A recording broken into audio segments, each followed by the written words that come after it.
y'all. Look at Penny actually laying down and being all nice and cute and quiet in a video instead of running around and being chaotic.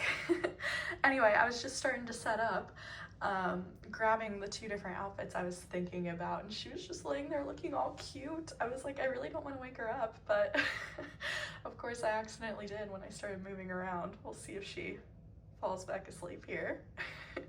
Anyway, I just started my lunch break. It's a Friday afternoon, so I thought I'd grab a couple different outfit options and we'll take a look. And I actually, for once, have a topic to chat about, so yay, finally something to talk about. Let me grab the other outfit and I'll be back in a moment. All right, I actually ended up grabbing two other outfits.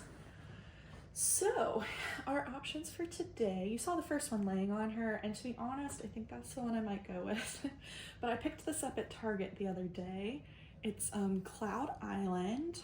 I got the 0 to 3 month size, and it has this really cute little puppy with a flower crown, and then the matching, or coordinating, I suppose, pants with the little like scalloped, or like, I don't know how to describe this, like frilly ends.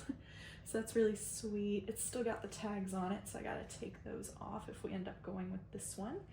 But that's option number one, and that's the one I was initially thinking. So this might be a go with your gut situation. This outfit I thrifted probably well over a month ago, and I just have not gotten around to putting it on any of the dolls. But it's, I want to say this is Cat and Jack. Yeah, Cat and Jack, which I don't always find thrifting, so that's kind of fun.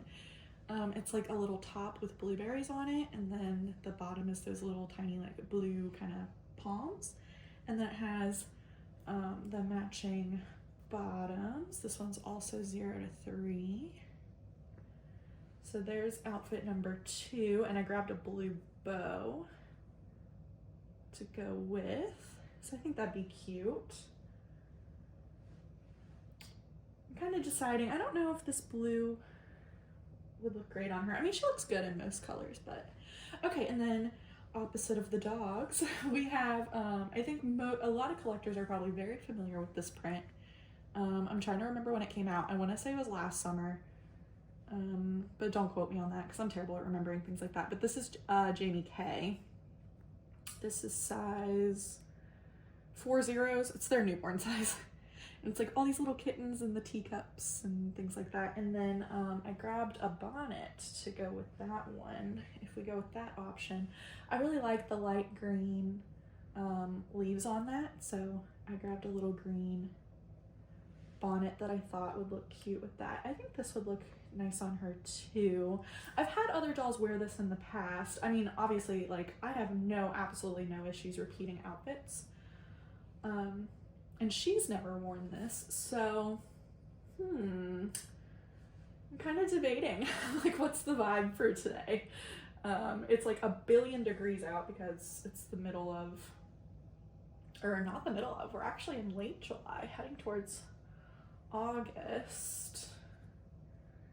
I'm kind of envisioning the blueberry outfit on another doll, not gonna lie. So we're between cats and dogs, the classic fight, constant debate. I have cats. You can probably see Penny in the frame still, so, you know, on a personal level, the cats are gonna win out, but I don't know. Let's go with the puppy. I think the puppy's cute. This is a new outfit, so none of the dolls have worn it yet, and I think that'll be nice. So let's go with that, and let me set these other two outfits aside. The other thing about this Jamie K sleeper, like, I don't know if you're supposed to roll these up, but like this sleeper is so freaking long, like unbelievably long. Like, our babies in real life, I've mentioned this before, I don't have children, but like our babies in real life, like these long little noodles, because like seriously, the proportions on this outfit are a little nuts. All right. Let's cut the tags off. And like I mentioned earlier, I actually have a topic. Hold on. Oh, it's poking through on the same side, not the opposite side. Sorry, this is taking me a hot second to get the tag off. Oops. Should have done this before I started recording. This is just fascinating content, I'm sure. All right, so topic. Multitasking is clearly not my jam because I can't cut and talk at the same time. Topic though. Okay, so you may have seen, if you've seen some of my other recent videos, that I was doing details videos and movement videos for this doll. And at the time she was sold on layaway. The buyer ended up backing out, which, like, no problem. I had done business with her before. But I had another collector contact me. Sorry, my other cat is now joining the party here. Had another collector reach out, and she seemed very friendly and polite and nice, which, you know, like, that's step one. This is a different topic, but sometimes I won't put prices when I post. I just say, hey, like, I'm open to, you know, discussing the price and layaway and all those things. And I, like, legitimately, I use it as a litmus test because, you know, the second someone messages you price, it's like, I'm not going to do business with you. Like, I'm sorry, but, like, if you can't put together a full sentence, like, we can't do business together. I'm sorry. That's just the way it is.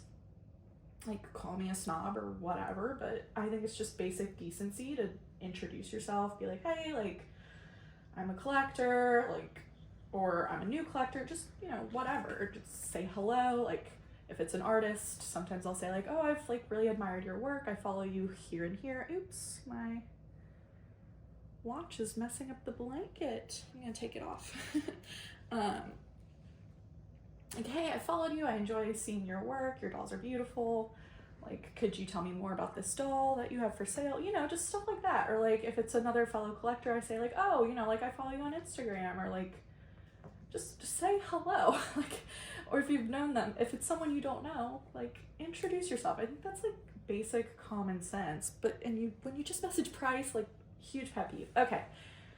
That little rant is over. Anyhow, this collector contacted me, and they were very, like, nice and polite, and they were inquiring about this doll, which at the time, the first person who was interested, I had already refunded her deposit. We were all good there. We were no longer, you know, in business for this doll anymore. So I had no problem. I was like, yeah, you know, she's still available. I'm gonna pull her closer to me. Hopefully the angle isn't, like, too bad, but it might be easier to get her top on. And I felt no red flags. So she did want to discuss a longer layaway and couldn't pay the deposit right away, which is understandable. I mean, this is an expensive doll, don't get me wrong. So I am willing to work with people, and that was all fine. I asked for references, and I did talk to all her references, and the first one, I'm trying to remember if they responded, but the second one was an artist who I was familiar with. We have followed each other for a long time, and that artist told me that she was in the middle of a layaway with her, and that she had made all her payments on time, and, like, everything was totally fine. So I was like, oh, okay, that's great to hear. Like, this person can stick to a payment plan, and everything seemed okay. So I told this collector, I was like, you know, you haven't put the deposit down, but that's fine. Like, I just won't really post her for sale, and when you pay the deposit, we'll get started on the layaway, and everything will be fine. So, like, about a month goes by. This all happened in late June, and we're now in late July. And the artist, the person who had provided the reference for the collector who was interested in purchasing this doll, reached out to me, and she said, hey, like, just wanted to let you know, I've started hearing about this collector. She has a history of chargebacks, and, you know, I'm no longer going to be working with her. I'm going to do a refund of the payment she's given me, and I'm going to block her. And I was like, oh my gosh, like, thank you so much for telling me this, because I don't want to do business with someone who has a history of chargebacks and, like, you know, being deceitful and scamming people, essentially. So the topic, I went ahead and I blocked this person everywhere. I started looking into their Instagram accounts, emphasis on the plural there, because turns out I had started speaking to this person through Facebook, and I should have asked for an Instagram account looking back, because she had multiples, and to me that's a huge red flag. I mean, I'm not talking like a personal account and a doll account, like obviously like I have that too. That doesn't raise any issues on my end, but like multiple doll accounts with like a ton of followers that were like bought, or perhaps it was a stolen account. I don't know. I don't really want to speculate on that piece of it. But anyway, just like a ton of huge red flags coming out about this person. Like, I'm really, really glad she never put down a deposit, and it was just one of those things. So the topic, should I have given this person a heads up before I blocked them? I kind of didn't feel like I owed her an explanation. I went ahead and I blocked her everywhere. I blocked her on Facebook, blocked her on all the Instagram accounts I was finding. But I'm wondering if that was like rude of me, because like I said, like this collector, like at first I wasn't really getting the red flags. Like, she was polite, she said hello, she said she was interested in the doll. You know, we chatted a little bit. So I don't know, like, should I have given her a heads up? Like, hey, I've heard these things about you and I'm just not comfortable doing business, so I no longer want to have contact with you, because that's not what I did. I was more thinking along the lines of like, okay, this person is like scamming people. I don't think I need to communicate with them about this issue. So I don't know. Did I owe it to that person to have a conversation? I think my problem was, like, I don't have direct evidence, I guess. Like, I'm taking this secondhand from the collector who heard about these issues and was no longer going to do business. So I just didn't want to hear like any excuses. You know what I mean? Like, I would not have been comfortable doing business, and I didn't feel the need to hear all of that, if that makes sense. Like, I just wanted to have a clean break. We weren't in business, you know what I mean? She had never put down a refund. I didn't owe this person anything. So I don't know. What are your thoughts on that? Part of me thinks, you know, maybe I should have said like, hey, I'm not comfortable, not gonna do business. Like, even just hearing that rumor, even if the rumor is true, like, you know what I mean? Like, even if the rumor isn't true, just hearing it about you makes me really uncomfortable, and I'm like certainly not going to ship this doll to you. I don't know. That's where I landed. I was like, I'm not going to gamble with this. It's too big of a risk hearing that about someone, and I don't know that it's true, but if a well-known artist is saying that, it probably is true. I would trust that artist over a collector I don't know. So that's where I landed. I did not give her a heads up. I just blocked, and I'm moving on. What do you think about that? I think it was okay, but you know, I'm like kind of an anxious overthinker, so part of me is kind of like, maybe I should have given a heads up and then blocked. Maybe that was the more polite way to go about things. But then the flip side of me is like, why would I be polite to someone who is doing really not nice things to other collectors? So I don't know. That's where we're at. This doll is gonna stay with me for now.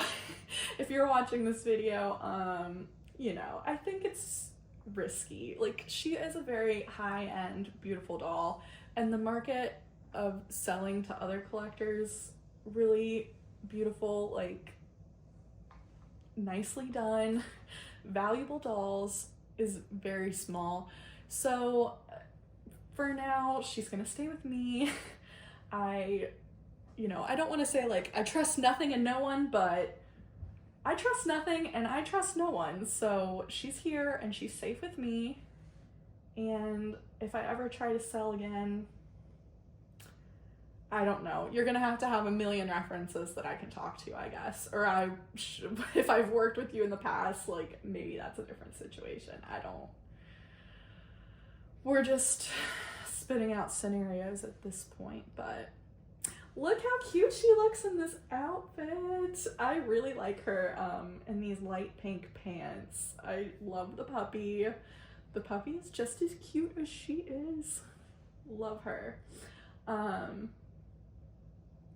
So yeah, that's all I've got for you guys on this lovely Friday afternoon. Hope y'all are doing really well. If hopefully you're up to something fun this weekend. I actually don't really have any plans, so maybe I'll finally have the chance to take some more of my dolls out. And like I said, I have a doll in mind for wearing this little blueberry outfit. So maybe I'll do another video and show you who gets to wear this adorable little outfit. I don't think it's gonna be her though. I think there's something about seeing this blue, it's a little too harsh with her skin tone. Anyway, I'm babbling now. I'm gonna put this up. I always block comments here on YouTube. I'm very weird about like my privacy and who I can interact with. And I just feel safer over on Instagram because there, you know, I'm a private account. I can control everyone who has access to my content. I check out the accounts, like I even do like account sweeps where I'll like look through everyone who's following me just to make sure I'm like familiar with them and they're not up to scams or anything weird. Anyway, so I turn off comments here because anyone can watch, but I'll put this same topic over on YouTube. So if you have a very strong opinion on this, if I did the wrong thing, you know, I can't undo what I've done, but I am just curious how other people, you know, may have went about and handled that situation. So yeah, I'm gonna put it up as a topic on Instagram and you can make a comment over there if you wish. But that's all for now. I hope you've enjoyed seeing this doll. I think I said it at the beginning, but this is Full Body Silicone Emily by DMH Studios, and she was painted and brooded by Zoe Vitalia. So there's her little stats if you've made it to the end of this video. I appreciate y'all watching, and take care. I'll see you in the next video. Bye.